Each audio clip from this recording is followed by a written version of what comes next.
SO Autotransact Talange, réseau plus que pro pour la défense du consommateur. Merci de nous faire confiance et de nous suivre. Aujourd'hui, on vous présente une Renault Twingo 3 avec le moteur, vous savez, positionné à l'arrière, donc en lieu et place du coffre.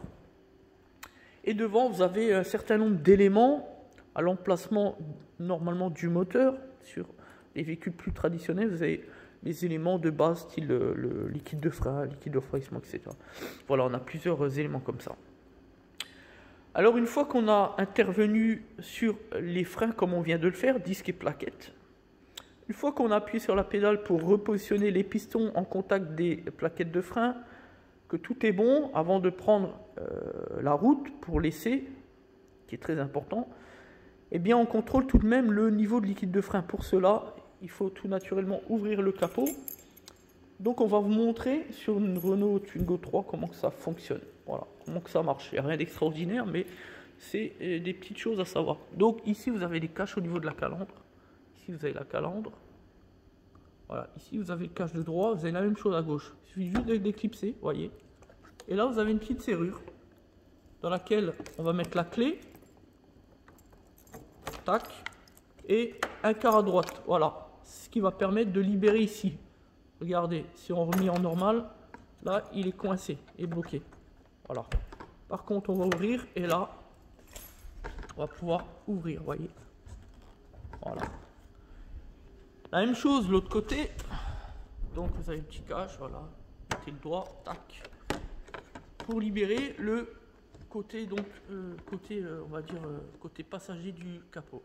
Voilà. Voyez, tac. Et là on voit qu'ils décollent. On va faire le sens inverse. Voilà. Et donc après, rien d'extraordinaire, plus qu'à lever le capot. Vous allez pouvoir sortir le capot, à savoir qu'il y a deux liens de sécurité juste en dessous à déposer avec une petite vis de 10. Voilà, rien d'extraordinaire.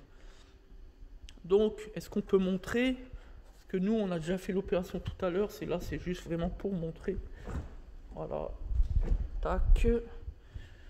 Est-ce qu'on peut montrer? Voilà. Vous voyez.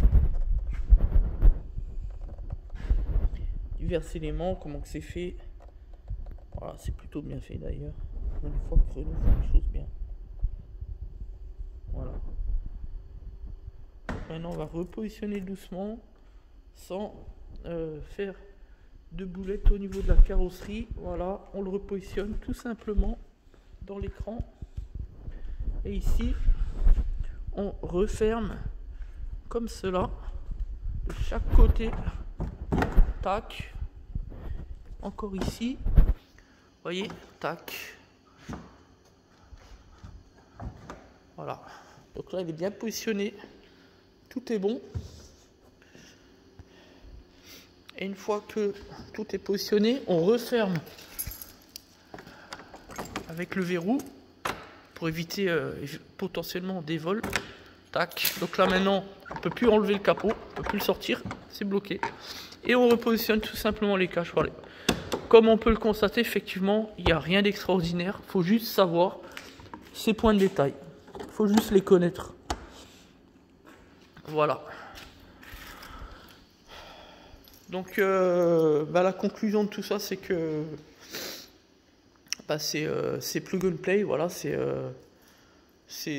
bien fait, c'est rapide, c'est innovant. Après, nous, personnellement, on n'est pas fan du moteur arrière pour plein de raisons, mais voilà, que nous ne détaillerons pas ici. Voilà, donc ce procédé fonctionne, enfin, on peut le constater uniquement sur les Renault Twingo 3. Voilà. Donc là, on a tout un process de propulsion, puisqu'on a le moteur à l'arrière, etc. Regardez un petit peu les tambours qu'on peut avoir sur ce modèle. Voilà, donc on avait déjà fait une vidéo sur le moteur, etc. Donc voilà. L'objectif qui est le nôtre, c'est toujours montrer ce qu'on fait à l'atelier. C'est un principe de transparence. Voilà. La chaîne YouTube, comme on le dit souvent, elle n'est pas là pour vendre tout et n'importe quoi. pour baratiner, pour faire de l'intox ou de la désinformation comme le font 98% des youtubeurs, faut bien le dire, puisque notre objectif il est neutre. Le leur, c'est uniquement de prendre leurs abonnés pour des imbéciles et de faire de l'argent sur leur dos, puisque comme vous le savez, lorsque on bénéficie de plus de 1000 abonnés, eh bien on peut faire de YouTube finalement une entreprise à des fins commerciales, puisque on peut être donc rémunéré à hauteur de 1 euro pour 1000 vues. Donc le youtubeur d'espèce a tout l'intérêt donc de développer le plus de vidéos possible pour obtenir le plus de vues possible, pour au bout du compte gagner le plus d'argent possible, je dirais toujours. C'est pour ça que l'intérêt du consommateur lorsqu'il écoute un youtubeur est forcément vicié. Et pour le youtubeur, lui, son action elle est forcément viciée. Et on ne peut pas parler d'impartialité,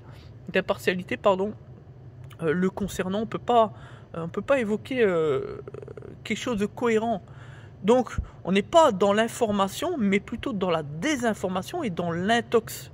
D'ailleurs, il n'y a qu'à écouter. Nous, comme on est du métier d'automobile, on écoute souvent, on tombe souvent, on va dire, sur des vidéos de youtubeurs, ces prétendus passionnés de la mécanique, qui font croire qu'ils s'y connaissent et qui savent faire, qui ont un savoir-faire en réalité, qui n'ont rien du tout, aucune compétence, et qui sont dans l'ignorance la plus totale, parfaite, et qui induisent en erreur finalement le consommateur. Et c'est ça qui est dangereux pour les gens qui se rendent sur les forums et sur YouTube, parce qu'on sait que maintenant c'est devenu un petit peu la mode. Il faut faire très attention qui on écoute, tout simplement. Voilà.